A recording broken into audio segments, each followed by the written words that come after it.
Hey everybody, welcome back. The whole cast is here. Ryan, did you know there was a podcast the other day? I was looking for it, but I didn't see it anywhere. Didn't see it. Well, we weren't on it. I didn't. 2.5 million people knew there was a podcast because that was the number of viewers we had last week when you two weren't here. We set all kinds of records. And now we're just kind of doing that. The Jerry Free Zone. We're going to show what the numbers are without you guys. Once again, 2.5 million. And then we'll see what they are with you guys. And we'll figure this deal out scientifically. I kind of missed you guys. I can stay home and work. I'm fine with that. I don't have to talk Jerry as much. Jerry can't say. No, I would be at the racetrack working right now if I was not here, but I'm here. I think today we should have an agenda that talks about Disney princesses. Like Snow White. Would you rather kiss Snow White to wake her up or put the glass slipper on Cinderella? Where the hell's this going? I don't know, it just hit me about 13 miles to the studio today. You never mentioned this. I'm looking at this on this agenda. I do not see it, Jerry. Well, I mean, I've never really seen it. Why are we talking about agenda Disney before? Obviously, you've been to Missouri lately, Jerry. Kiss Snow White or the slipper on Cinderella? Would you rather put a slipper? If you get Snow White, you got the Seven Dwarfs watching. You know what I wish I would have done? What? Knowing you were going to be here today, I wish I would have done today what Ferris Bueller did 40 years ago today. He took the day off. He went to a baseball game. 40 years ago? 40 years ago on June 5th. Went to a Cubs game, didn't he? Yeah. Yep. And a parade. Parade, yeah. Sure did. Wrecked the vet. Wrecked the Took a Corvette for a it was Porsche ride. Porsche. It looks like an old vet, but Yeah, it's like a 65 Porsche or something. I'm going to pass on the Disney princesses question, if I may. You're okay. me too. Fine. Let's move on to racing. Let's talk racing. Let's not talk Snow White and Cinderella. Let's talk racing. Has there been some racing? There have been a few since last week. It's only been a week since our last podcast. You guys opted to not attend. Yep. Too busy. I wish I had Too you guys' busy. busy They schedule. big time. Oh, I know. I don't have any- I watched the first 5 minutes of it, and I was like bored because I didn't bet. see Ryan. I know, it's just not the same without you guys. And I heard you say, Better. wish you had our schedules. I'll give you my schedule any day of the week. I had to golf. I had to golf Oh, last you night. had to. You had to? I did. That was my busy schedule yesterday. Yesterday? Yeah, I played like shit too, just for the record. Were you like a 400 over par? No. Not that bad. We play best ball because it's easier to have a better score. Anyhow, but speaking of busy, Jim has been busy. Jim is always busy. Jim is like He's not Ferris Bueller. He doesn't take a day off. he doesn't take a day off. He doesn't turn off much. He's off-putting, but he just doesn't take off much. Yeah, I mean Jim was in a couple of races since our last podcast. Recently, Jerry was up there too, up in Spencer. Yep. Yeah. We were there. For the Summer Nationals, I believe it was. Saw Jim Once again, affected by rain. Yes. Lost the Tuesday. No, Lost Tuesday. Tuesday. I think that I think Spencer's a really good example, and we've talked about this in other podcasts. In what weather can do, what impact Absolutely. weather has, Weather forecasts. forecasts in particular. Obviously, I watched some of the posts that Mike was making on Facebook about the weather, the impending weather. I mean, it's weird because if you just look on your phone, if I look at my weather app on my phone and I just pull up, if I like Monday, you pull up Monday, it showed rain. Right. It just shows rain on the app. It doesn't say when, but it shows it. Yeah. And I think when you see those kinds of things, it gets everybody's attention, and then it puts people in a holding pattern, I think, a little bit. Well, yeah, if you would have believed the radar, we would have been rained out at 7:30, not getting the show in before 10 o'clock. Right. And the thing about it is, The weather was all around the racetrack on Monday. there wasn't rain scheduled initially and basically all day. They were saying rain about midnight, 1 a.m. And I remember pulling into the track about 4 and going, it ain't far behind. And like Jerry said, at about 6:30, you would have thought we were going to just get hit with rain and lightning and storms. But somehow they dodged them and held them off. And, one thing I can say about Mike and Trent, they'll run a quick show. You did not want to. I Both mean, those they guys were know what they're doing. putting cars on the track before the last race was off the track. You're talking about two guys that do a very good job of running races. They're very good at prepping their Absolutely. racetracks. They're very efficient in their shows. They just don't mess around. So yeah, that's not the issue with those guys. It's just when you have that weather like it is, and we talked about it because you're driving up there. You know, you're like, I think it's going to rain. I'm like, it's not supposed to rain till I thought I said 1 a.m. or something Yeah. like that. It was late. Yeah, like even at 1 o'clock, it was still like 11 Yeah. o'clock was as soon as it was going to rain, and all of a sudden it was like. Phew. But they had good races regardless. I watched some of the Mm-hmm. highlights. Racing was good. A lot of familiar names of ones who were winning races up there. You know, and I'll tell you what, you talk about a stack field in every class. I mean, it was one of them races where the A rolled out. Well, he could win. Nope, he could win. He could win. He could win. And it lived up to that. I mean, Monday night when I was there, the features were all very good.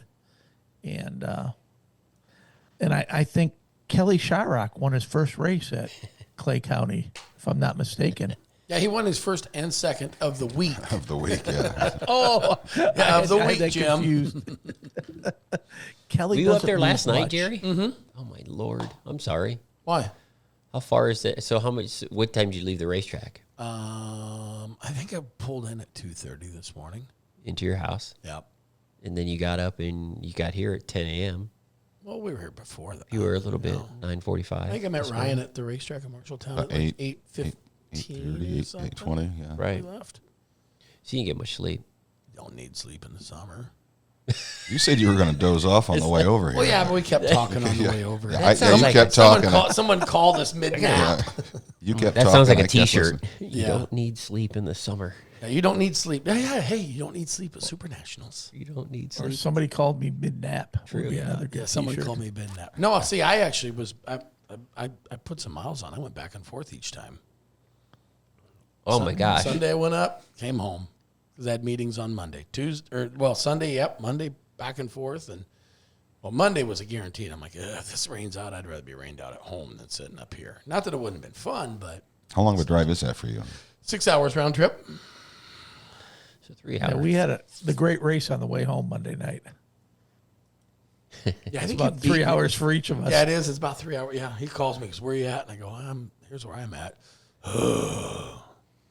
Would you stop? Yeah, but you Subway. You Nope, didn't, I got Arby's. you didn't get rain on your trip home Monday I night, had a did you? little bit. I didn't have as much as you did. I didn't. The closer I got to home, it lightninged and thundered a lot. But You pulled over, didn't you, Jim? Didn't you have to? Yeah. Yeah. I finally had to pull over. Jim's Missouri ruined a couple Valley. of cars coming back from Spencer. Spencer. And Wisconsin. Yes, I- yeah, Jim's like the hail magnet. well, that was a deal when I was going to the drivers' meeting on what was it Monday night, and I had some people. Hey, we're hearing that there's like 3-inch hail and high wind. Where's the tornado shelter here? But that all skirted up towards like Sibley and Sheldon and that way and Yep. into South Dakota. But I mean, people were like, "What if a nader comes?" I said, "I'm going to stand right here and hope it gets me." It's hailing softballs. It's never a good sign when the driver's meeting starts by pointing out where the tornado shelters are. And I think that's what Mike did Monday night. Yeah, Damn.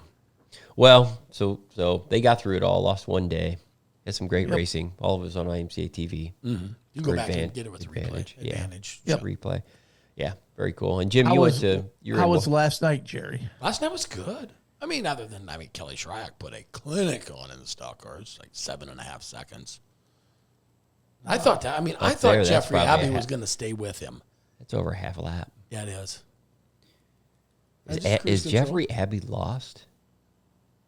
He lost last night. He lost He to is a- Spencer. What's he doing up It here? is a long ways from home. It's $5,000 to win, so he come up to win some money. It's a long ways from home. Yeah. Who won the hobby stocks last Hobby night? stocks. You won't believe it, but Corey Probst won a, and that hobby stock feature was great. Probst and Blake Lunenberg, those two guys. Well, it was Lunenberg and Richards on Monday night. No, was Yep. that Sunday? Sunday or Monday? No, Monday. I was there for Monday, that yeah, one. because we ended Victory Lane in the rain.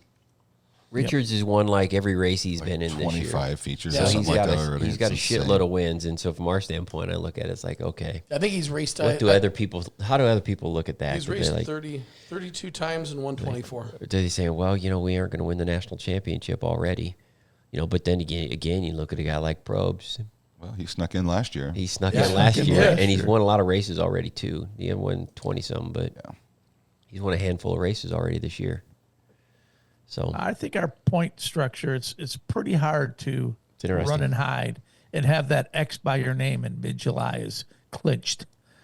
I think we learned that last year, especially in the hobbies when we're going through all the scenarios and, whoa, wait a minute, where'd this come from? Yeah. Nobody had Corey Probst last year on their bingo card. No.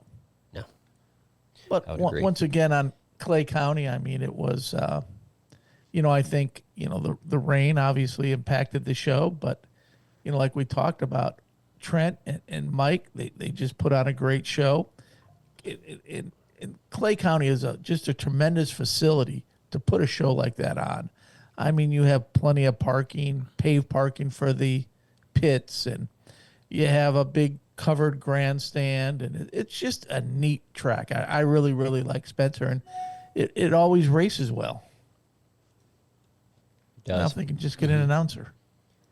Doesn't have a lot of bank. It's kind of a flat racetrack. It's got more than a guy thinks. Doesn't look like it. No, has on a lot TV of it bank. doesn't look like, but there's more there than a guy thinks. I mean, It's it's a not lot like of good what- races. Saw a lot of 3 and 4 wide racing. Yep. So that's one of the reasons You why know- I think races go to Spencer. Yep. Usually gets pretty well attended. So let's move on, Jim. What about Joaquini? Had you been to Joaquini before? I was trying to figure out when, and We I talked about this a little bit. I've been there. It's been years ago. I couldn't remember. Jim has been everywhere, so when he says, "Well, I don't know if I've been there," and I'm like, "Come on, you've probably Maybe been in there the 6 times, 90s. haven't you?" But you get to be my age, you forget stuff easy. But you had a good time at Joaquini. Oh my God. I just, what I can't stress enough. The repay package on IMCA TV, go there, pull up Joaquini if you want to see some great racing. I was just shocked how fast that place was. I mean, it's a bigger 3/8, and I'm telling you what, it was fast. They had about 3 inches of rain during the week last week. So, BJ had that place. It was hammered down, absolutely hammered down. And it was great. It was fun. Once again, another neat facility at County Fairgrounds. But what really impressed me a lot is the respect that BJ Wagner, the promoter, has from his racers.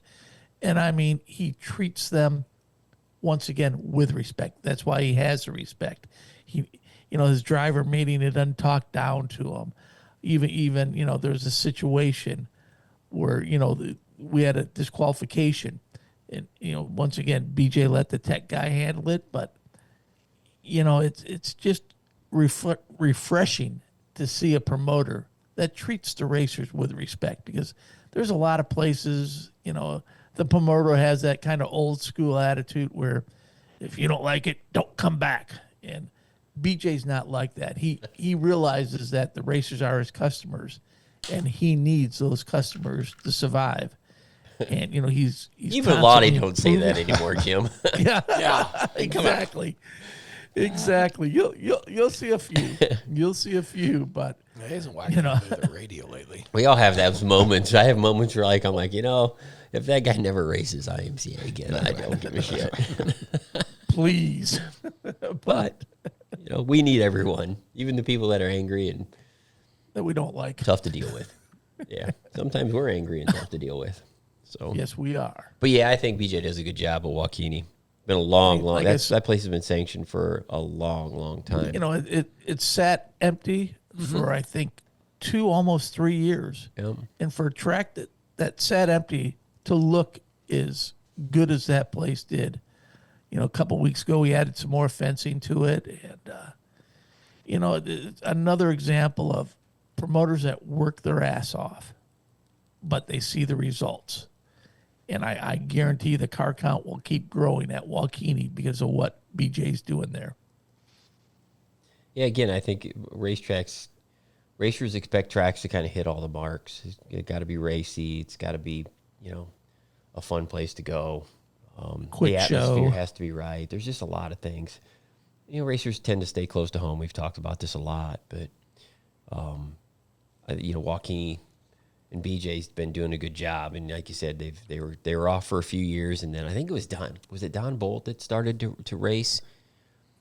Kyler Fetters put some races in there a Did couple Fetters years do it ago. after it had closed, or was it Yeah, Don? he tried to. Yeah, he's the one that reopened it. Because it was set idle. It didn't have weekly racing for 8 years. Yeah, when I think There of was some Joaquin, I stuff. think a little Don Bolt, who had run many of those northern Kansas kind of They area. did like Stockton and The Racetracks. Norton, Rock the County, Norton, Osborne. yeah. Norton. I mean, there's just But anyhow, yeah. So Fetters, you're right. Fetters was at Joaquin for a little while, and now BJ. Yep. So Yeah, because he was doing a lot of sprint car stuff there. correct. BJ was at had Colby for I think a couple years. I might be wrong. Maybe it was 3. 2 or 3. But BJ had Colby, and now Jason McIntyre. Once again, another promoter who, whatever track you go to, you're probably going to run into him if he's not racing. But, I've heard nothing but good things about Thomas County and Colby, and it comes down to he just works hard, and he is, another one of a racer promoter. He looks out for the racers first. Yep. So. Speaking of people that look out for racers that are promoters or former racers, and they have good facilities, Britt is a good example of that. I see Britt has opened up. We ran a sport mod special at Britt last week. Had one on the front end of that at Algona, 2 racetracks that have been sanctioned for quite a few years with us. But sport mod specials at Algona last week. Mike Smith won that one. Pretty familiar names. A familiar name, right? And then, obviously, the Sport Mod Nationals that they've ran at Britt for the last few years. Looft won that, Matt, and got his 300th win, I believe, at that night at that race. That was his 300th. Yep. Yeah, which That is was pretty 300 cool. And we're trying to confirm this right now, but his 200th win came on May 30th also. And I think Ben's in the middle of writing a story about this. And, obviously anybody who reads Ben's stories knows they'll get into a lot of the personal things, and a lot of, Matt dealt with the death of his grandfather that day and went and raced and won his 300th. And Yeah, he I'm won his 100th and his 200th and his 300th win almost on the same date. That's what we were trying to figure out, is if that is actually true. His 200th and his 300th was both won on the 30th, right? Was that the date? Yep, that we have confirmed, and Brittany was going to look for we the thought plaque. maybe the 100th was the same, so we're trying to figure that out. These are easy. These aren't the. It's easy to track the wins. It's hard to track exactly where they were won dates. at and what the date was. Yeah. So May 30th, 2028 or 29, he'll get his 400th win. Is that something what like you're saying? that. Yeah. Something like that. Yeah, when I got to Spencer, I talked to Matt and said, "Hey, congratulations." 100 wins on is a that. lot. He Nathan just- Ballard just texted me and said, "Hey, now that I've got my 100th win, am I going to get in the paper?" That's what he just texted me. Ballard. Am I going to get in the paper? Right? Am I going to get in the paper? Yeah, But no, 100 wins is a lot. 200 wins is a shitload. 300 wins is it just doesn't even seem real. You think we just about it. celebrated the 20th anniversary of our sport mod division, Yep. and Looft's got 300 wins. It's pretty impressive, and a pretty cool racetrack he did it at. Britt is Night of 1,000 Stars at Britt. Will go down, and some of those Night of 1,000 Stars events for me will go down in just some of the most memorable events and stuff that I've ever dealt with. It races some very cool settings at Britt. It's a very cool racetrack. Absolutely. And they do a great job. They spend a ton of money up there. The Fair Board has spent a shitload of money up there, and obviously Darren Toot does a great job up there. Veteran promoter. Former racer, stock car guy. So, yeah. Kid still races. Yep. Darren still has a race car, doesn't he? I Or think not? he does. He didn't Doesn't- talk about it no. much. Usually when I talk to him, it's just about promoter things these days. But yeah, his son, who also helps at the racetrack. Yes. I think he fly. No. Yeah, Chris? he was flagging. He flagged flagging last year. I don't know if Yeah, he's I flagging this year. I haven't. I think Kevin that promotes at Algona. flags Gotcha. Brett. Yeah, I believe so. Fair enough. Yeah, cool. What else? What else you want to talk about, Jim? Oh, Ben is up in the Dakotas right now on the Oh yeah, following the Tougher the Dirt tour. I think That's he why talked he's about not that with us last week today. on the podcast when you guys weren't here. Ben talked about going up there and helping a beater out on the tour up there. Yeah, that opened up on like Tuesday night. Was Tuesday the 3rd. I think Cash Saxon won the hobby stock feature. Gabe Deschamps won the sport mod feature. Read that. That's like one of the coolest names in IMCA. Deschamps. Then Levi no, Runge. Cash. Oh, Cash. Oh, Guy's Cash name's Saxon. His name's Cash. I'm like, what a cool name. better be called Crash. Crash. True. Yes. Much better to be called. But I read that story that Ben wrote, and I'm like, What a name. kid's name's Cash. Former minor league catcher Crash. Right. What's Then his I'm last sorry, name? Think Ray. of No, his- you're Listener, fine. don't you? Series moved to Southwest Speedway last night in Dickinson. Levi, is it Runge? Is that how you pronounce that? Runge? Not Runge. Yeah. Runge. He won the sport mod feature and the hobby stock feature. Who won the hobby stocks? Taylor Heaton won. A Montanan and a Canadian won. I think tonight, where are they going? I think Williston tonight. Then they'll be in Saskatchewan on Friday night, the 6th. Then Botno, Thunder Mountain, and the finale at Nodak. So 6 days, sort of like the Dakota Tour, 6-day tour Yep. for the hobbies and sport mods. It's good to see the Canadians are still coming into the United States. Yeah, they keep sending their smoke. I thought Trump stopped some of that too by telling them they were I going wish to they'd- make them a state. I wish they, instead of being wildfires, it's like I mean, come on, Ryan. You had to laugh about some of that shit that he says. I'm like, what is he talking about? We're going to make Canada a state.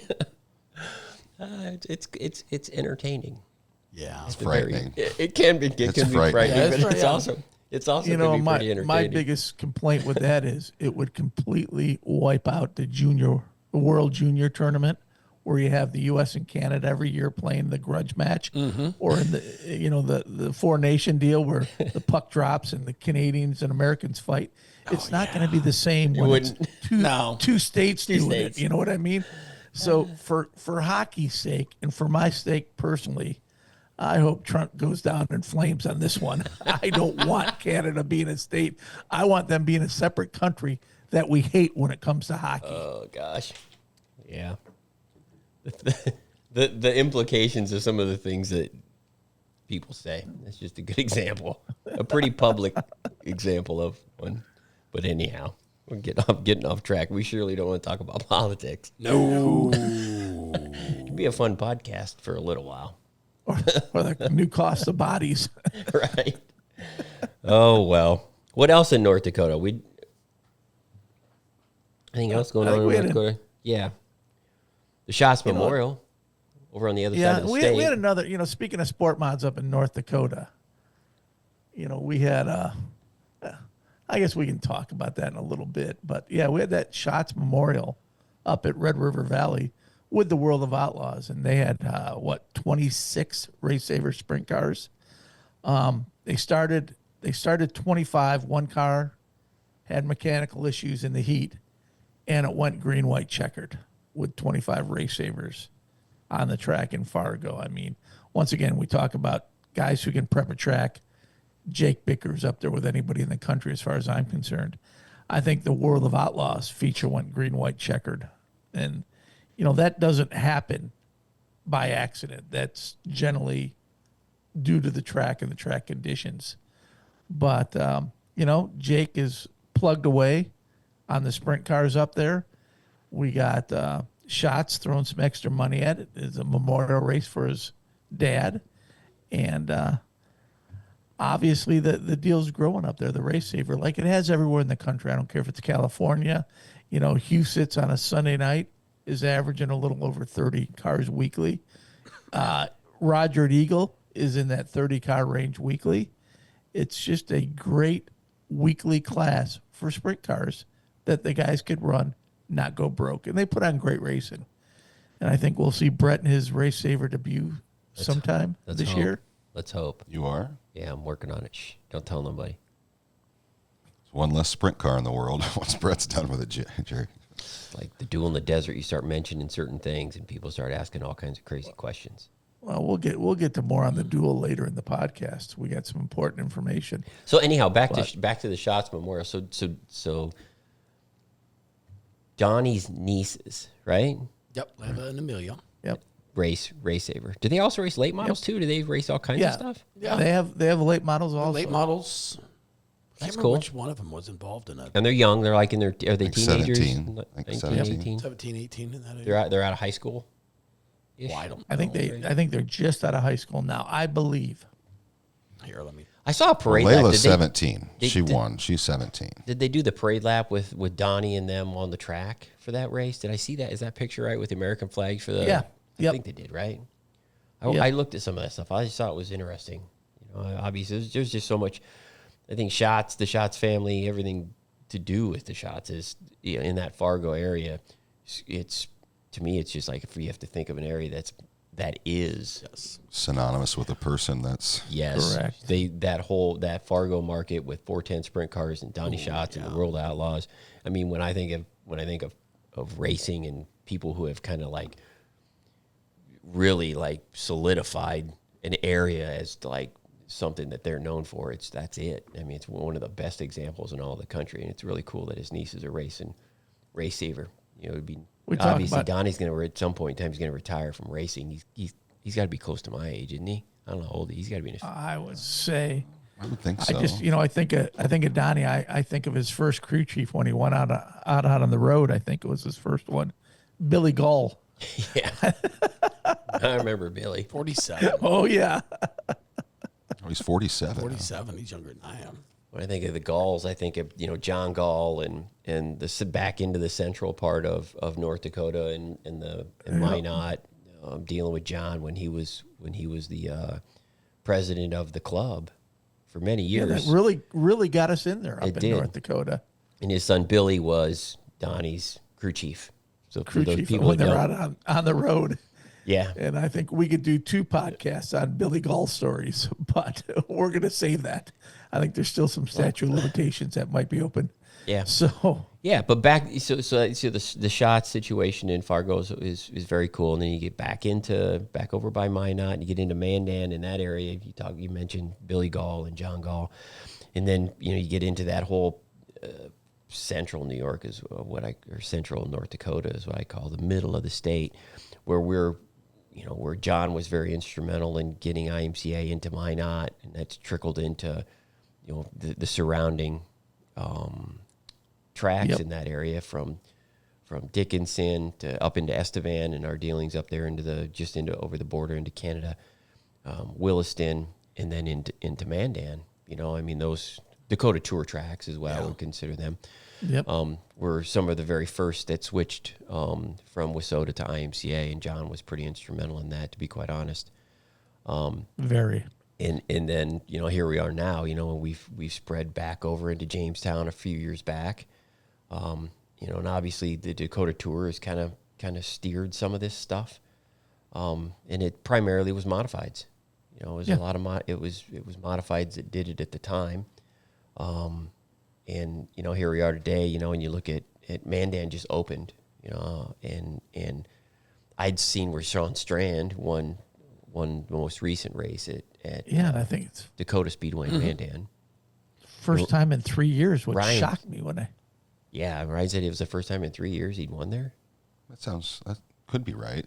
Is he not racing there? I mean, that to me is Oh, like no. when I think of Mandan, I think of Sean Strand because you got Mark Dahl and Strand and Seidler who won the stock car race there, which we'll talk about in a second. But Jeremy Keller, guys, Keller. once again, it's a strong field every week up yes, in Mandan. some very, And when very a guy tough from like racers. Sean Strand goes on a streak like that, it's tough.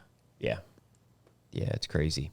One of the nicest racers you'll meet in the country. I think I might have said that before in one of my columns or something. But Sean is a very good guy. Oh my gosh, He's great. one of those guys when you're makes going on the Dakota Tour kind of fun to go on. You know what I mean? He's just a good Yep. person. Yep. And then you got Seidler, who won this stuff. Wait. Not that he's not a good person, but man, oh man, he's a handful. Marlon Seidler's like, whew. There's some moments that we've all had with Marlon. Where I'm just Oh, like, boy. I don't even know if want to be at the track when he's upset. He'll find you. He will. No matter how hard you try, he'll find you. He will. He's like the godfather of North Dakota racing a little bit. I mean, Absolutely. he has been around a long, long time. So it's good to see both those guys win races because they've been big supporters of IMCA for many years. And the stock car deal in Mandan is one you can obviously touch on, Jim. You know, it's an interesting set of circumstances too as to what's going on up there. Yeah, we had meetings up there for probably almost 2 years, with the drivers, and not all of them were very, very public. We just went up there and talked to some key drivers, and I think they all knew it was going to happen. It was just a matter of when. They had the Wasota, I forget what they call them, but the Wasota equivalent. It's like sort is of it a super stock or street stock? It's street Stock. I think it's street stock, and they had those running, and the number of those were falling, and I think all the drivers kind of knew in the back of their mind it was just a matter of time, and finally I remember going up to the Stampede and met with a bunch of them, and they had their few months later they had their meeting at Mandan, their yearly meeting, and that's another one of the club run tracks, and they proposed it and voted on it, and they decided they were going to go with the IMCA stock cars. And that was 2 years ago, and I talked to Bubba last Saturday, and within 2 years they're averaging over, I think he said, right around 22.4 stock cars per night, and it's growing. It's not plateaued by any means. It's growing, and I think that's obviously says a lot about the rule package we have for the stock cars, but about the racing. Everybody you talk to up there just talks about how fun they are to race and how simple they are to race, and you got guys like Seidler going out there and kicking their ass, and Marlon's not real young, and he's racing against guys half his age and going out there and beating them and having fun doing it. And I think that's kind of a neat story what's transpired over there in just two short years. He's almost as old as you are, Jim. He's only 72. He's young by your standards. Well, hopefully what's going on in Mandan can trickle into other racetracks and see some similar results. I mean, the stock cars for quite a few years have had some momentum. It's the races is lots of conversations about how good a racing stock cars put on. We already talked about it at Spencer. But then you've got, that kind of stuff breeds people wanting to support them. And again, in that pocket of North Dakota, where we have some pretty loyal supporters of IMCA Racing, it's good to see those things happen. It's not really terribly shocking, in my opinion, to see Mandan, the results that they're getting in Mandan. To be quite honest, I think it makes a lot of sense if you know the lay of the land up there and the players involved. And we're very thankful here. I mean, at the end of the day, we need racers who want to race IMCA. We're not out as an association to make decisions that just piss people off all the time. We try to make decisions that make a lot of sense, that the racers understand that we have their best interests in mind when we make decisions, and it encourages them to support us. And I think that's just a good example of that. What's going on there are stock cars for sure. Absolutely. One other quick. Well, and Dakota Tour wise, didn't they just open did the Dakota Tour entries just open? Registration is now open. Yes. Yeah. What are we a month out from the tour? So I think they posted on their Facebook page like today or this morning that they had like 10 entries in 10 seconds or something like that. So the Dakota Tour for us from a tour standpoint, we have talked about this a lot. It has been like, it's what everybody wants to be. You know, everybody wants to copy the Dakota Tour. Everybody wants to have something. Every area wants to have a Dakota Tour. And I do think when you look at the pockets of where that stuff is going on, and you can go way out on the West Coast with like the California Clash that we talked about a couple weeks ago, and then you get All-Star into Shootout in Texas. the All-Star Shootout. You get into just little things like the Clash on the Coast, and you see a lot of similarities or a lot of similar attempts from promoters in all different regions of the country, all different states in the country, trying to somewhat do what the Dakota Tour has done, and it's like Super Nationals. Some people say, oh, well, you know, Super Nationals this, or they draw a lot of comparisons. I mean, at the end of the day, there's only one Super Nationals, in our opinion. And at the end of the day, there's only one Dakota Tour. It kind of sets the standard, and it has for many, many years. And again, this whole thing gets back to the racers up there that are locals, like the Seidlers and the Sean Strands and people like that. And then it also takes the touring guys that I would consider to be a traveling guys, you know, the guys like Ricky Thornton Jr. who are not native North Dakotans. They go up there and win those races, and Tom Berry and Tim Ward and Cody some Laney's and right. Roxma. I mean, the list of the touring guys and the local guys and what has made that tour what it is, along with the guidance of you know, obviously of John Gardner for many, many, many years. So it's just a good area of IMCA racing. You know, it's going to be good. Hopefully the tour goes well this year. You know, the Tougher Than Dirt stuff is kicking off obviously this week and in different divisions, but it's going to be good to see and cool to see what happens in July when the Dakota Tour rolls around. And I did confirm Sean Strand's last win at Mandan was 2021, so it was 3+ years. And he's approaching 100 career wins too. So yeah, it's not like he doesn't win a lot of races. He's won a lot of races. He won a stock car feature there, I think, last year. Yeah, he's raced stock car for a while. He's got his car number 99. I know his car almost as well as I know him, but it's just always like in perfect condition. Yeah. It's like clean. Yeah, it's like he puts a new body on it every week. Either that or he just never crashes it, never touches anything. He's just a good, clean racer. Anything else? One last thing I wanted to touch on North Dakota is an accident that we had. One of our racers was involved in, Tim Goodwin, sport mod racer. Yeah, that's a bad thing. Yeah, over the weekend, Robbie Roselli sent me a text and said, hey, there's an accident up here.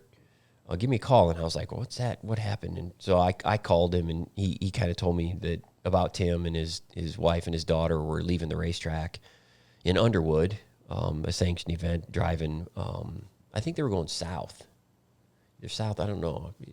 Anyway, what direction they were going on the interstate there. A driver coming the wrong way down the interstate, they ran onto him, into a head-to-head collision between two trucks.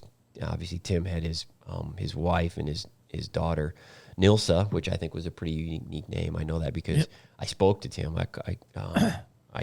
Robbie texted me, and I called Robbie, and Robbie was at the hospital. So I talked to Tim for about 20 minutes or so, maybe half hour, Monday or Tuesday. He'd been out of surgery. He broke like both his ankles very severely. Oh, he tore up pretty bad. Very severely broke his ankles. He's going to be in the hospital for a month or so, the way it sounds. And then from there, in a wheelchair, when he gets out, they were saying like 4 to 6 months. Mm-hmm.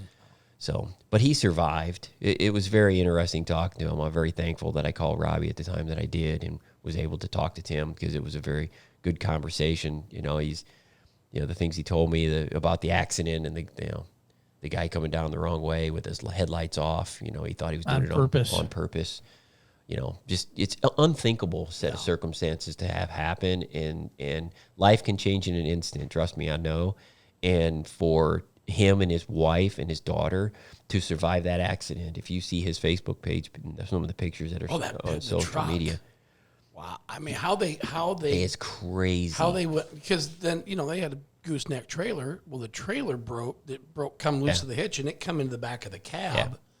His daughter was in the car seat in the middle of the back seat. Yeah, to think how they survived it. I mean, unfortunately, the person that they, the drunk driver that hit them, he did perish in the fire, and in that. But I mean, to think how they walked away. They don't even know who the other guy was. Last I knew, they still haven't figured out who the other the vehicle and the remains or whatever happened to the other truck, the individual that was going the wrong way.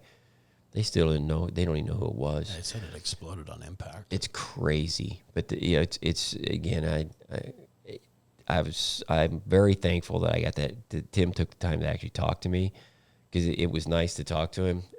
And again, he is so fortunate. He needs a lot of support, and again, he's in a pocket of racing community in the middle of North Dakota that are very strong and very supportive of each other. So he even mentioned that, he's looking forward to, I think, to a full recovery as best as he possibly can, and I think he wants to go back and go racing with his buddies. So we definitely want to send our thoughts and our prayers to him and his family on a full recovery for all of them. I'm just the fact that nobody got killed in that accident is amazing in his family. It's a blessing, to be quite honest, that they survived. So hopefully they can all, his 5-year-old daughter and everybody can recover and they can go back to life being normal again. So what else outside of North Dakota? I'll talk about Jim. We're going to head up to Wisconsin tomorrow, make a swing. And the way the schedule lays out with the Clash on the Creek up at 141, I'm able to hit Outagamie Friday, Shawano Saturday, Luxembourg Sunday, then 141 for the Clash, and then probably stop in Algona on the way home. They're going to run sprint cars. Why not? A week Jim? from today. You're driving past, I'll just stop again.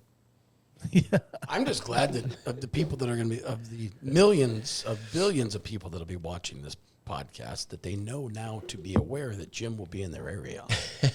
Here's your warning. Here's your warning. Here's your Jim alert. We don't tell anybody where Dave goes, though. No. We'll talk about that in a bit. Dave shows up and finds illegal things. Yeah, right. So Jim's going up to Wisconsin. When I think of Wisconsin, I think of just, there's a lot. Obviously our sanctioning is right around, for the most part, historically has been right around that Green Bay area. And I'm telling you, it's got to be one of the strongest racing areas in the United States. Without a doubt. I mean, we sanction a lot, 42 states. We sanction a lot of areas. And this is no way, shape, or form is a knock on any other part of the country. It's just the facts. There's something special up there. It really is something in the cheese up there or something. I don't know what the hell it is, but you look at the car counts at like Outagamie, Seymour, Wisconsin, Luxie, 141. I mean, 141. Crazy. It's nuts. Outagamie has to be averaging close to one of the highest average car counts in all of They're IMCA averaging Racing for sure. Over 150 cars a Yeah. week, easily over 150 cars, or 40 cars. Yeah. Probably closer to 150. I'm just kind of looking right now. 161, 150. They've been rained out a couple times too, but you got they're getting their 150 cars. You got Shawano on a Saturday night, big half mile. I mean, they're getting a good field of cars. Then of course you get 141 when CZ calls me, goes, I don't know what's going on. We were down on cars last week. We only had 186. Okay, CZ, just don't say that out loud. I think they've been over 200 more than they've been under it this year. Haven't they? Yes. Yeah. I think one night they had like 247 or something like that. They were getting at 215, 210. Those are crazy numbers. Yeah. Yeah. Huge. They really And are. we talked a little bit about this a couple podcasts ago, about the reason, that goes into a lot of that. 141 is just a nice place to go to. You got a lot of amenities there. People will see that at the Clash of the Creek this week. You got concrete all over the place. They have good concessions, good seating. And then, you get their tower. And I think I showed everybody the deal is 1 minute, 10 seconds to clear a car off the track with a drive shaft, line up 23 other cars and go green. How many people do you think actually like time like when the caution comes out and when they start racing again, like how long There it are takes. those people. Oh, there are people out there. So I'm not the only one that does that. I do that. thank I do God. that I at do too, Boone. but- I do that at Super Nationals all the time. I'm like, okay, what do we got? But How long is it's this an gonna take? important part of making It- the track successful. It is. It is. Fans and drivers don't want to parade around the track for 10, 15 laps while the scorer tries to get 3 cars to switch spots. It just doesn't make for a good show. But Yeah, but it takes a everything- group in situations like that. It takes good officiating, and then it takes good scoring and people in the tower. Then it takes good people at running the wreckers and stuff like that actually know the lay of the land as well. So it's a team effort in those deals. That's, to me, those situations and issues like that are kind of a big picture kind of thing. It just kind of, the tracks that do that really well, they're efficient across all aspects of their program, and that's not by chance. That's by somebody usually leading that charge. A guy like CZ or Jerry in Marshalltown. I mean, it's just, your guys know. Yeah, I mean, they know I mean, I think, what one thing is, you get together at the beginning of the year, and here's the expectations of what we need to do. I mean, I can go back over the last 4 years, and I can tell you, because I keep it on the spreadsheet, what time first car went to the track for hot laps, last checkered flag. And you can watch those times. And they're 9 times out of 10 are usually very consistent. Yeah, there has to be a sense of urgency is what I usually tell people, behind the scenes, is there has to be a sense of urgency every time the caution comes out. Like pretend something is really bad is happening, you have to go fast. Well, I think even if it's not. I think it's from when you get to the racetrack, whether it's myself or, the concession people, or that you have to have that sense of urgency, knowing that at any second there's one little thing that could go wrong that adds 25 minutes that you never thought you were And going all to those have. lapses and action and all that stuff. People will come to watch cars race, and when you have 20, 30-minute long features, going around a racetrack, it only takes 14 seconds or 16 seconds to complete a lap at a lot of our facilities in our fastest divisions, and their features take 20, sometimes 30 minutes. Just do the math. Figure It's how like, many oh my how gosh. many laps, yellow flag laps, does that make? When I was scoring races in Independence, I always told the people around us helping line up cars, as long as this feels to us to get these cars lined up, the people in the stands and the drivers, it's 10 times longer. It's worse. I said, you need It to feels get- much worse. You're sitting there. I and have it's a like, feeling when you there's were a- doing it, Ryan, You know where you see? you did Go ahead, Jim. Sorry. you didn't have the same urgency or demeanor that maybe one particular person up in the tower at 141. And out of respect, we won't mention Angie's name, but Purchase. She gets a little impatient up there. Is that what you're saying, Jim? no comment because I got to see her this weekend or this week. She's comedy up there, though. Oh, fun. yeah. She's fun to, Yeah. to watch and listen to. She's a good person too. She's one of those people in Yes. Wisconsin that everybody's got to know. Comes to Super Nationals, I mean, Very nice person. She knows her job. right? She knows, she knows what has to be done, and there's that expectation. Yeah. Yeah. Well, one thing that's worse than sitting at the track and having that feeling of forever is actually sitting at home and watching races. To me, it's almost worse when you're at home trying to watch races and there's all these breaks that take forever and ever and ever. It's easy to understand why people get disconnected or not interested in stuff that if you're watching a football game and they're not playing football for most of the time you're watching, you're going to eventually quit watching it. So I just think it's a sense of urgency. It's something that's very important because it has profound effects on the people that are there and the people that are actually at home watching. Obviously, a guy like Ryan knows what the hell he's doing. He's getting inducted into the Hall of Fame. HOF. I mean, We have to- HOF. Are you gonna sign everything Ryan Clark HOF from? No. All the fine letters that I send out Yes. now do HOF. Yeah, well, You you got got a an staff would meeting have- the other day. You said I wasn't going to sign autographs. I was going to sign fine letters. That's what we're going to Said- do. We're going to give Ryan fine letters at Independence, and we're just going to have him sign fine letters for people. Here's your fine letter. Here's your fine letter.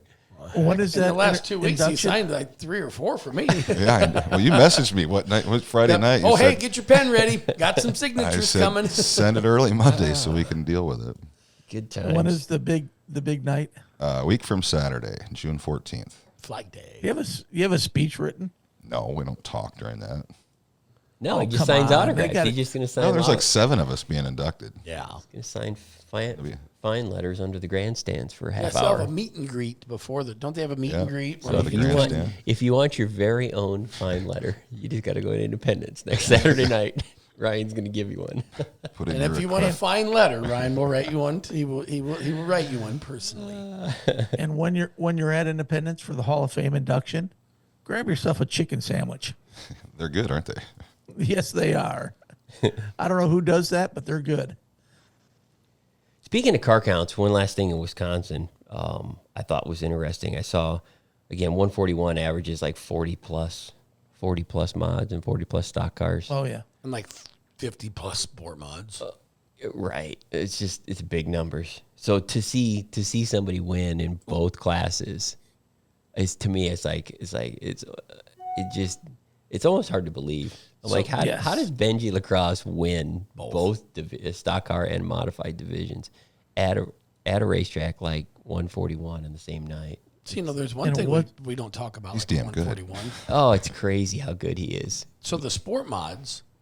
So you've got your regular feature, and then if you don't make the A main, there's a non-qualifiers feature. It's a good idea, though. Because like At he the was end of the telling me, night.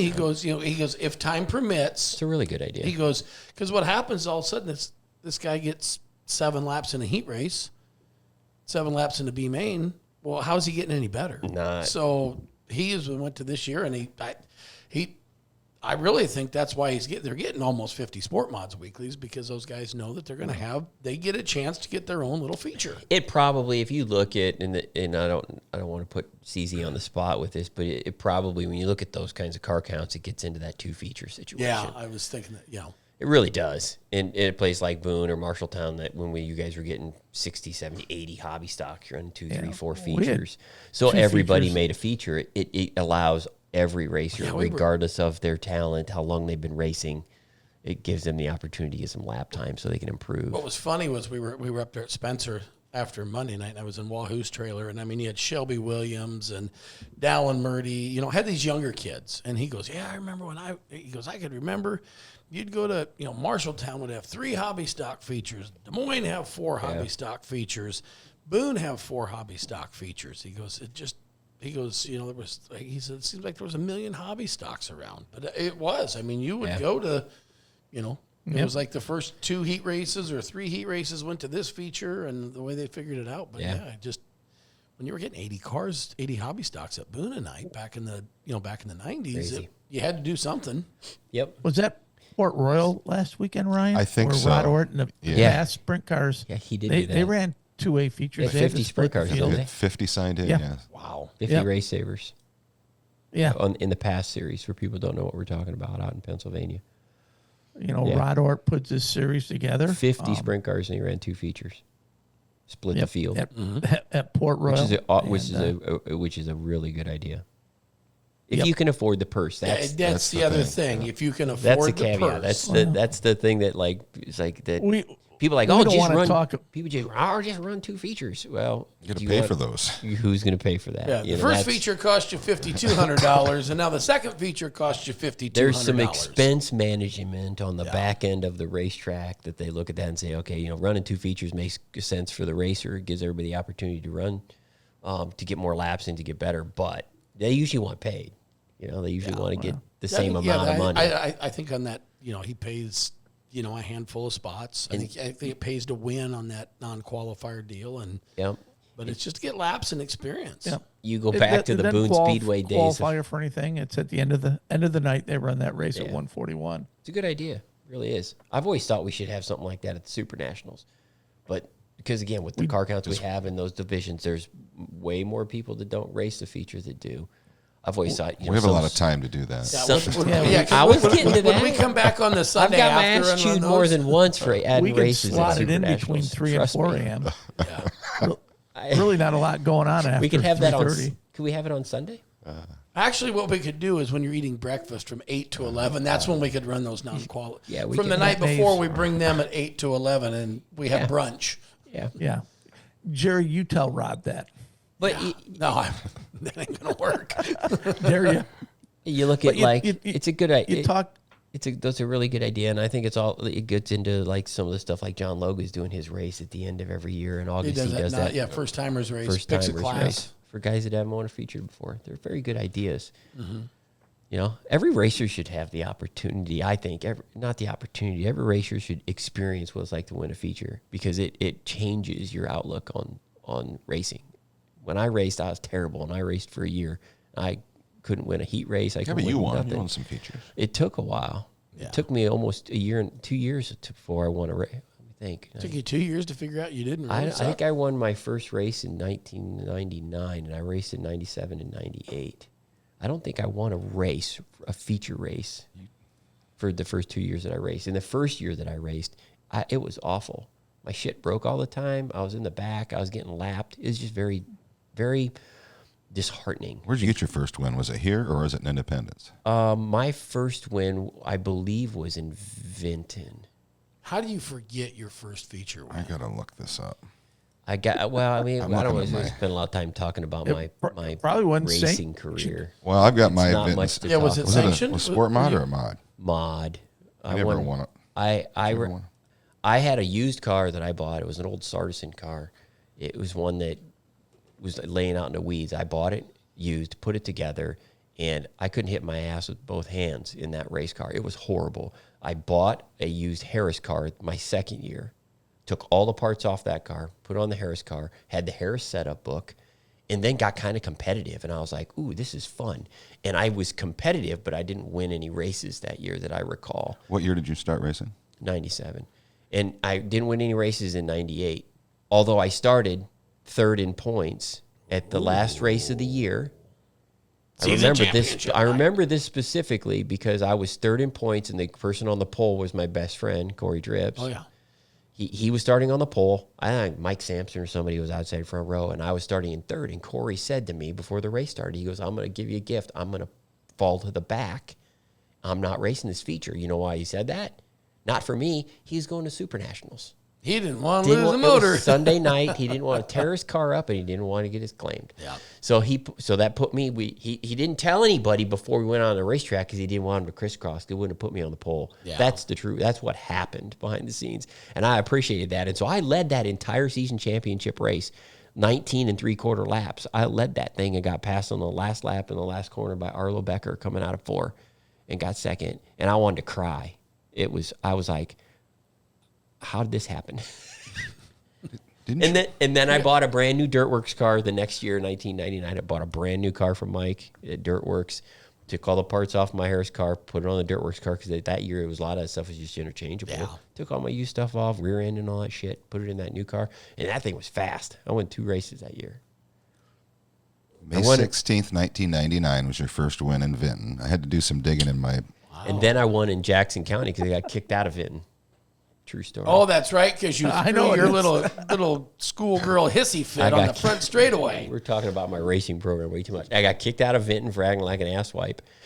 True story. God, I just wish that would have been sanctioned so we could have sent you At a the, letter. the night before I the really wish it had anniversary been. race. I really wish there was video of The this. I night would have before loved the to have seen anniversary this. race. Then the non-sanctioned B-Mod division in Independence, you I won won. 3 times in won. 2005. Yes, I won 5 features. That's it. 2 in 99, and then 2 when I raced sport mods. Yes. I called it a sport mod. It was like our first was. sport mod. It had a crate engine in it, and yeah, I had fun. I had fun that year. I did make the comment But- at the anniversary race out here at Vinton.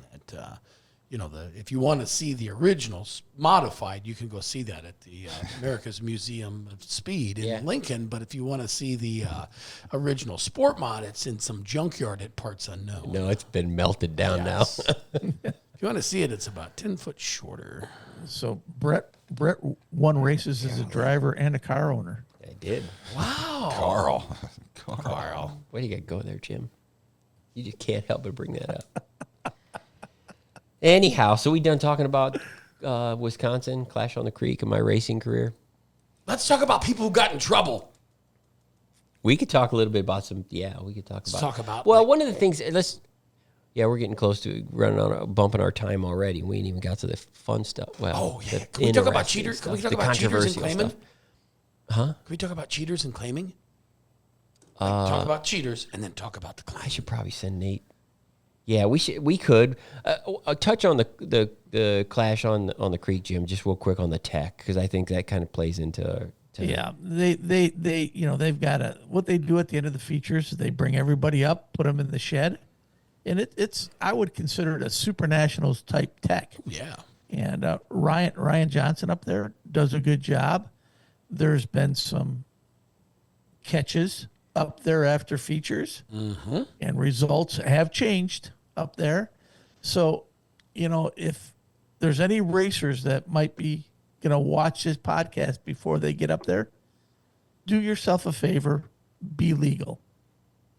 That's Yeah, all you're I not going to can get say. much past Ryan Johnson and No. and the tech, the usual tech that they've got assembled up there at that race. No doubt about it. Nate, did you get that picture that I sent you? Okay. No, we'll just this will be the one that as long as you've got it. Yeah, we can move on to the penalty box stuff. Yes. because tech is important. It's important a part of the Clash at the Creek, and again, I think that's a good example of one of a racetrack and event that does really, really well with Yes. their inspection process. And the car count reflects that. Yeah, I think again, it's part of the big picture. And it's important on a weekly basis. We've talked about some of our penalty box issues so far this year, and again, we'll probably continue to comment on the Sport Compact engine. It's probably the number one rule infraction we have this year, isn't it, Ryan? It's got to be dang close. Well, we have nine of them so far. Sport Compact? Altered engines. Yeah, Altered 9 of engines. them for the Sport Compact so far this year. Yep. Yeah. If you're racing an I got two IMCA of them. Sport Compact and you've got a ported cylinder head, the camshaft changed, the wrong engine in the wrong car, the intake manifold ported. I mean, we've caught, not we, when I say we, I say IMCA inspectors, not just Dave. These are local tech inspectors at racetracks, at sanctioned events, have caught quite a variety of cheated engines in the compacts this year. So it carries a fine. It's not something I really want to promote. So the fine is there to deter. That's the way we look at it.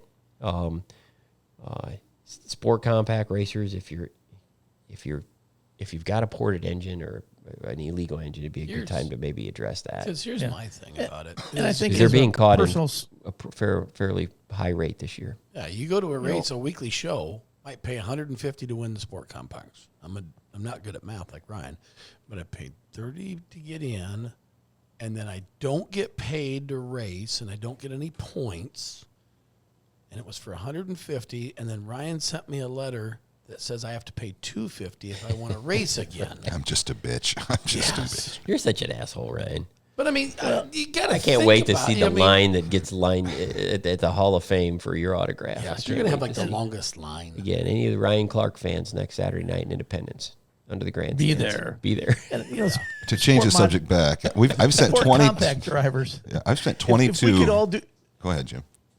if we could do Ryan a big favor, Oh God. he's got a big week coming up. Okay, so do us all, but more importantly, do Ryan a favor. Don't cheat for like another week or two. Let him get this Hall of Fame behind him. Don't clutter his whole week up with sending letters out to Sport Compact guys about cheated engines.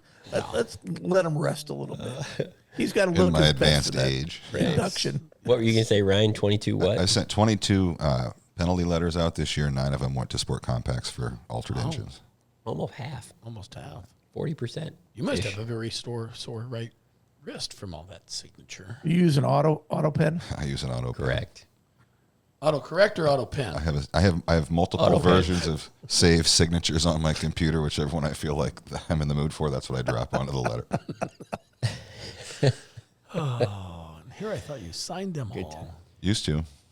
We've had a few unsportsmanlike conducts, too. That seems to be like as we roll into the season and the weather starts getting hot and points battles and inverts and all kinds of stuff. People's passion for the it sport goes gets a little heated further up. than it should. Yeah, we've had a couple reports of people crashing people, running into people after the races are over, after the checkered flag is over. I know they kicked a guy out here in town for 2 weeks for doing that a couple weeks ago. Might have been at our anniversary race, to be quite honest. So just encourage racers not to be doing those kinds of things. It's good. When the race is over, the race is over. Those can cost If you you money, think too. it's a good Those idea. can cost you money, and then we also caution people. I always tell people, especially when we get into fights, when there's fighting involved, just stay in your pit area. You know, if you go to somebody else's pit area and a fight breaks out, you're the person that's in the wrong spot. So you could almost guarantee that the person that's in the wrong pit area is going to be the person that gets fined. Yeah. So I always tell racers, just stay put. If you got people threatening to kick your ass all the time, just stay in your pit area. You know, if they come to your pit and something happens, again, you can't fault anybody for defending themselves. If somebody shows up and wants to beat somebody up, they got to, or smack his wife. We've had all kinds of weird stuff. So stay in your pit area. Well, I really think Try to let things calm down a little bit. And usually calmer heads prevail in all situations. If you're going to carry it over to the next week, I really think if you're claim that his guy engine. that guy that's getting his ass, or that everybody's wanting to kick their ass every week, you might want to sit back and look in the mirror and say, why do they want to kick my ass? Here you go. Of the 22 letters, Yeah. 22 letters that have gone out, I said 9 were sport compact engines. 7 have been unsportsmanlike conduct that ranged from suspension to a monetary fine. But 7 letters in 6 different divisions, so it's across the board. Yeah. And on top of that, Another stat that Ryan keeps is 77% of the time, the guy who goes into the other guy's pits ends up getting their ass kicked. Yeah. So there's just a little warning there too. But we have received 73 disqualifications so far this year, not necessarily warranting a fine or suspension letter, but 13 of those have been unsportsmanlike conduct. So that's It's always the category number. leader. Yeah. It's always the number one issue we have. It's not necessarily a particular rule violation. It's usually what I consider to be behavioral. Somebody just gets pissed off. Racers are passionate. There's nothing wrong with that. But hit a car there's with a point where jack handle. it should stop. Yeah, we jack handles. We had one of those last week. Yep. You know, You your hit a car favorite, with though. a jack handle as it comes through the pits. Was You're it gonna Heather sit out from a week. Was it Heather from Cottage Grove when she submitted? I think it was Heather 2 years ago. DQ. What Virginia always clarifies what were they DQ'd for, and she wrote back in all capital letters, "being an ass." That's one of our official categories now, is being an ass. Our race reports can get kind of interesting. Okay, that's a good one. Well, I always say, the guy that swung the jack handle and hit the car, I mean, he did it all wrong, because I remember one year at Super Nationals where Tommy Killen took the whole jack because he couldn't get the handle out of it. He probably hit him with the jack. Do more Yeah, damage. they got the jacks. They got him stopped, but he was going to swing that jack. And it was one of those, not like the ones we have to now. It was one that weighed like 350 pounds. Yeah, so like I said, A couple other penalties that came up this week. I think Nate might have a picture of one of them. calmer heads usually prevail. So I always caution people to. Yeah.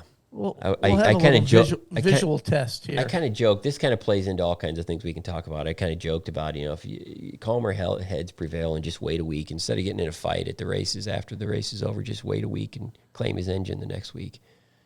It's the way it used to be. That is a legitimate situation that we deal with is engine claims, and it is when we have had a handful of engine claims this year, car claims and engine claims. You want those numbers too? Now we don't necessarily need to talk about the exact number, but we've had a few claims this year, and it's interesting because it plays into a lot of things. It plays into our position on the claim and why the dollar amounts are what they are, why we have the claim, and obviously, Jim.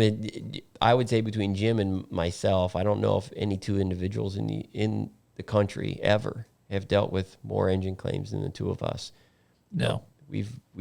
There was a lot of engine claims in the 90s. I think when I first started in IMCA, it was like 97. I think either that year or 96, the year prior, we had like 450 engine claims in 1 year. Oh yeah, I remember in 1 year.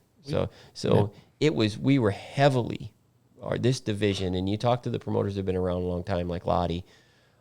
maybe like Bob and Susan Allen and some of the promoters that have been through decades of IMCA racing, most will cite that the engine claim is one of the main reasons that IMCA is so big. Yeah. That people will say, well, that's just bullshit. I don't believe that. But the reality is that is very likely one of the reasons, because it lowered the cost of the engines to the point to where people were not spending a lot of money on engines because they were getting them claimed. So you have those set of circumstances, and I don't know. I mean, we talk about it a lot. We have people say, oh, you guys need to go back to the claim the way it used to be. And the people who say that, I mean, some of the people that say that kind of stuff, they Didn't know live through this shit. They know what those circumstances were like. Some of the people that say that stuff, they have no idea what they're wishing for. Well, that was like, I was telling you about, we were talking about with those younger guys, and Wahoo he's looking at Shelby, and he tells him, he says, there's one day, he said, there was 2 weeks in a row I got claimed at Alta, Audubon, Harlan, and Stewart. And he said, I got claimed 4 nights, 2 weeks in a row. And he said, I come home, I had to put a motor in. He says, I started running out of engines. We started piecing things together. He said, I'd have $300-400 in it, knowing it was going to get sold to somebody, and knowing it's either going to blow, I'm just going to keep it together as long as I can and whatever. But yeah, I mean, back in the day, they pieced them together. I mean, it was cheap. Very That's inexpensive. how you kept it cheap. Yeah. Yeah, we've had a handful of claims, and I've talked to at least one of the racers, and one of the things I always ask is, are you spending a lot of money on your engine? I mean, because the dollar amount, everybody thinks that the dollar amount should be relative to what the racer has spent, and in reality, that's never been a foundation for why the dollar amounts are what they are. And it doesn't matter if it's a shock or a carburetor or an engine. The dollar amounts are those amounts because if you elevate it to the point to where people think that it's the value of an engine, what it should be, usually what happens is that people don't carry that kind of money on them in person. So the cash amounts have to be amounts that are reasonable for people to carry in their pocket. Can you Venmo for an engine claim? Yeah, I mean, there's so many things about the Can I tell you? There's so many things about the claim that we could change if you wanted to change with times.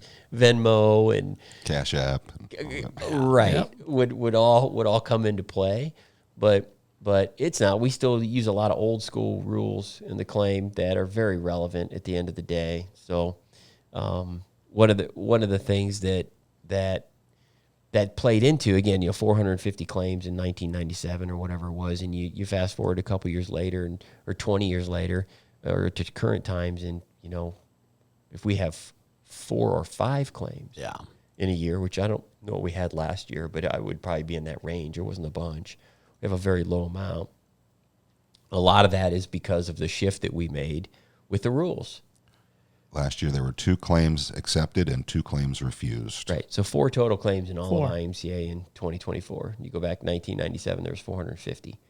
Whether they were all accepted or refused, we don't have that information. But a lot of them were sold. A lot. Far more people sold engines back in the day than they did refuse. Because the $1,000 fine, the 30-day suspension, and the loss of points were pretty big deterrents, particularly the loss of points. And I know we've had a few claims this year and some refusals, and even the cheated crate situation, which we're going to talk about. Losing the points is a stinger, and I don't know. Yeah. We have talked about this and talked to us, but people don't. The guys who get claimed in the heat of the moment, that refuse, I don't think they realize the ultimate stinger is not the $1,000 or the cash amount or even the suspension to a certain point. Yep. The loss of points for the season is a destruction of their season. Don't do it at the beginning of the year. It is a destruction of their season. You cannot earn points for the rest of the year, meaning you come back after 30 days. You're a new car every night. You're a new car every night. You have 0 points. And zero. So you're in the back of the heat, and if you do make a transfer spot, you're going to start 12th. So you're almost being treated like you're the point leader, but you're not. Yeah. And then you take a look and you go back to 97, and you look at those guys who were like, they were weekly racers. It was weekly racing. You might get a county fair special once in a while. You know, you didn't have these big. It was based on, so the guy knew when he pulled in, he was the points leader. And I've worked till the middle of July, and I'm leading points by 15 points. If I don't sell this thing, I pissed my season away. Yep. And it would just, There was a set of circumstances, and there still is, I think, these days, where the guys who are high in national points, high in state points, high in regional points, high in any type of point-setting track championships, where they become marked people, where the racers know that, okay, that guy's got the most to lose, you know, and he's going to be the guy claim him. I think Franzen was in that situation last year, if I remember correctly. Yes, he was. And he sold his engine because of it. You know, which I when I talked to him about it, we talked about it. I told him I think he made the right decision, and we had a claim just last week over in Maquoketa, or again I talked to the racer over there that got claimed, and he's leading. I think he said he was leading three track points. He's leading the state champion points. He brought all that up in our conversation. So obviously, I think it was his reasoning for selling and not refusing. But he put an engine in and came back the next night, and I think he was competitive. I think he was running in the top 4. He didn't win. He got third. I was reading some of the Facebook comments on there, and it's like, yeah, oh, you guys stole, you know. Can you it's like, hey, when you pull into the racetrack, you know, if you've got a $20,000 hog, it can be bought for this. You know it. You know you know when you go in what you're getting into.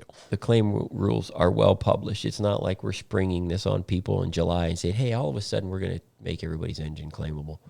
I mean, it's been claimable. Everybody knows going in. And in our defense, you know, we for many years we shifted. Once the crate came out in like 04, 05, again, we talked about I had one of the very first 602s in my sport mod in 2005, the first year we started the division.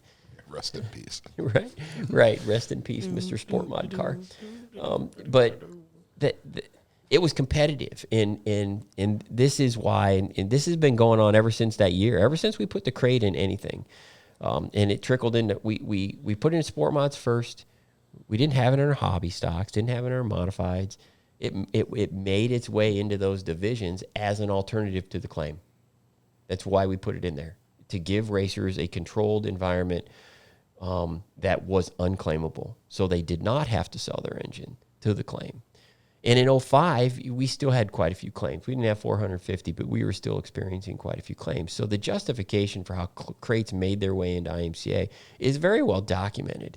It was an alternative to the claim for our members. So here we are now, fast forward to 2025, and you've got guys racing non-crate divisions or non-crate engine options, the claimable divisions, not wanting to sell their engine or not wanting to be claimed, or us to step in and stop these claims. And our defense of that is we already have done that. We did that with the crate. If you don't want claimed, you have an option. Unless I'm thinking of this wrong, I'm not sure if there's any division that doesn't have a non-claimable option, or non-crate option, sorry. Modifieds, hobby stock, sport mods. Stock cars are a little different. We don't even have a crate in the stock cars, so people ask why we don't have the claim in there. We don't have a non-claimable option in there. Again, that's a whole nother subject of why the stock car doesn't have a crate. But again, it's all connected. So if people understand like how we came to these reasonings and the justifications in all these divisions with two options, what's claimable, what's not claimable, the crate versus the claim, why we defend it so heavily, so incredibly heavily, to have those two engine options be competitive on the racetrack with each other. You just got to look to what's going on and go to Facebook and look at some of the stuff that's being said about one engine claim someplace.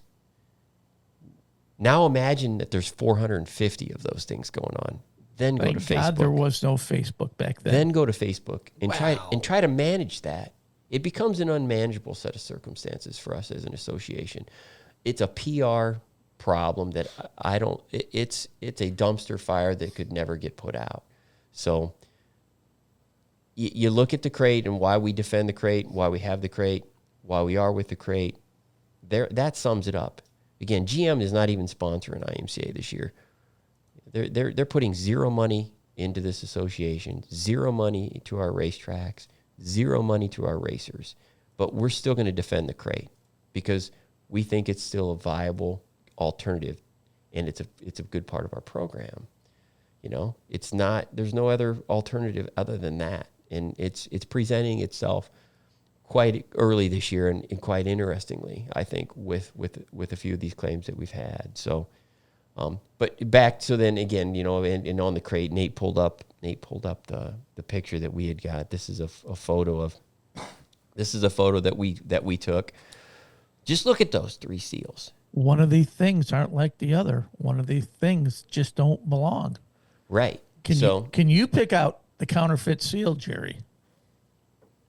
I mean, in reality, that's the reality. We're dealing with. What's the middle one? We're dealing with these set of circumstances as well on the crate side of things. It's why we have the penalty so incredibly high for cheating the crate. You know, we've had a couple of cheated crates in the last couple of weeks, and I think we talked a little bit about it in our podcast. We had a 602 that had fake. I don't know if the IMCA seals were fake. I don't think they were. The cap seals. But it had fake GM cap seals on it. And people think that those GM cap seals, I have a picture of it, but I didn't get it to Nate, think that those GM cap seals are just cap seals with dots on it, you know? But they're not. Those cap seals that GM has on their new seals, on their new engines, that pattern, if you've got one, you'll know what I'm talking about. It almost looks like a QR code. Mm-hmm. It has a purpose. It's a very proprietary set of circumstances that GM has developed, and you have to have an app on your phone, which we have. Dave has that.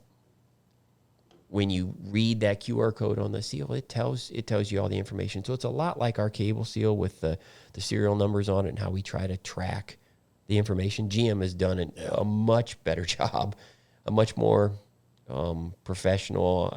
They've got way more money than we have. They can do those kinds of things. Yeah, because they're not only building this crate engine for the racer, they're building it for a Chevrolet dealer to sell to a customer to put in a car or to put in a truck that they have to track warranty on. Correct. So they can say, okay, they hit that. Yep, those are the original ones it came with. Yep. It's never been touched. It's never been opened. It's pretty sophisticated. So I mean, it's not. I mean, the automotive industry with the way that they track for warranty claims, has made its way into the racing, and that's why that's there, because this engine typically wasn't. You have to be approved by GM to get that app on your phone. You can't just go download it at the App Store. I mean, you have to be approved. They literally vet you and make sure that you need to have the app on your phone, and then they approve you. You have to sign a thing. Dave has went through it. I haven't done it. Dave does it. And it's interesting because it's very professional and it's very sophisticated. Whereas our seals are not, obviously you see our seals are not as sophisticated, but at the end of the day, my point is, people cheat either. There's people out there that just don't care. You know, it's like, well, it doesn't matter what the rules are. We're going to cheat that. You know, so, but it's very bad for racing. It's very bad for the structure that we have set up when you have engine options that are meant to have parity. Try to keep cost control. Try to keep performance issues all in check, so they're all competitive on the racetrack. Give a guy who didn't want to get his motor claimed an option to be not claimed, but he's competitive in what that option is. All these moving components that we're trying to hit with these two engine options they're challenging. But at the end of the day, that's why we defend them at the same time. Why we stick to our guns pretty heavily on our position on crate engines and what happens if you cheat it, and then our position on what the claim engine is and how we view it, and what happens if you refuse to claim. Does that make sense? Clear as mud to me. I hope it makes sense for somebody. It makes sense in my mind. Did I answer the question right, Ryan? Was it the middle seal that was the counterfeit? If you were wrong, then so was I, because that's the one I was going with. Yeah. Well, you can tell by if you couldn't pick it out, we can. So don't feel bad. But I guarantee it was a little smaller, and the font was different. Color was different. And one last thing on used crate engines and counterfeit seals. You know, I think it's always appropriate if you're buying an engine, to a used crate engine from anybody, it's always good to just ask about it, because you see them for sale. Usually when we catch one that's cheated, people say, oh, I just bought that from somebody. I didn't know it was like that. And in some circumstances, I do think that is the case. In some circumstances, I just think that the racer's not necessarily being truthful. But if you buy something, use it. At the end of the day, it is your responsibility if you to buy know what you bought. Yes, unfortunately, know what you own. Dave says it a lot, and he tells racers this a lot. And we do have a system here. If you're looking to buy a crate and you come across one that is in your budget and that's the direction you want to go, all you got to do is call the office. We'll give you our seal information. We could tell you basically, where the engine was sold to, who it was sold to, if it was repaired, if it wasn't repaired. There's a lot of data that we keep on every crate engine too, for our own benefit, but also for the benefit of the racers. So some of these situations can be avoided, I guess is my point. So Yes. don't get caught with a cheated crate. Nope. Call first. Yeah, call first. Call first. Correct. Call first so we know. Anything else? What else exciting? That's enough about penalty box stuff and crate That's engine. about it. We got some races coming up, and I think we've almost extended our welcome here. We're about an hour and a half, aren't we? Close. We got 90 minutes. some. 90 minutes. 90 minutes. Wow. Wow. It's almost as long as Brett's I-96. drivers' meetings. I know. Now Talk they're too much. 89. I-96 up in Michigan. 3,000 win mod show coming up You're going up there, Friday aren't you? night. Jim's coming to Michigan. Not for that. I'm going there the next week. I'll be in Wisconsin this week, then Michigan.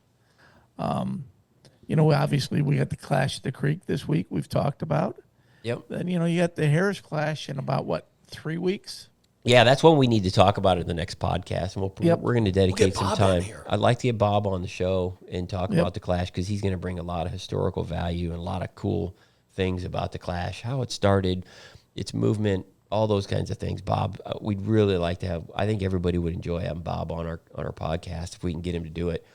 But the Clash has been moved forward. The Harris Clash has been moved forward. That's important for everybody to understand. It was it had been August. in Early like the August. first week in August. Wednesday. in August for many years, and we're about 6 weeks ahead this year. We're going to be June 24th? Is that right? The 24th. Yep. June 24th at Boone. So we're less than 3 weeks out from the Clash at Boone.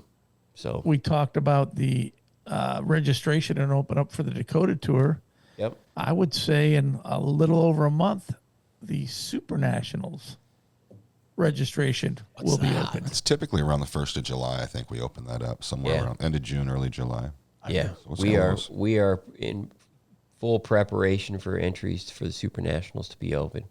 Camping, I think, is going to open a little sooner than that. We're for the camping side of things, but the racer registration for the Super Nationals and the pit parking, which is a big one. Everybody wants to get their pit stall. That stuff is going to open within the first or second week of July, from what I can gather. So be ready for that. We'll do all that stuff online too, for those that are wondering about. You'll Super know Nationals. about it. We won't keep it a secret. Yep. What is this Super Nationals thing you talk about? And then, What else? after that, we'll have to get ready. Big news. We'll talk a little bit about Vegas coming up. And, they do have some of the best tacos, Brett. Taco Aguarde is fantastic. And they got crab rolls, It's been a few years since I've had tacos in Vegas. Ryan's favorite. My favorite? No. I'll But pass. All right. What else? Let's wrap it up, Jerry. Okay, Bueller. yeah, we're good with Bueller. that. Bueller. Bueller, I'm good. 40 years ago, 40 years. Wow. Still a classic, cult classic. this For sure. podcast seems like it started 40 years ago. Thanks, Jim. So we're going to end it now and say thanks for tuning in. We hope you enjoyed it. We'll be back again. Go check out some IMCA Racing in the grandstands. If you can't make it to the grandstands, go to IMCA TV. If you forgot that there was a race that night and you forgot to buy it, you want to go back and watch it, get the replay pass for $24.99 for 30 days. So until next time, enjoy some great racing. Have fun. See ya. Zip.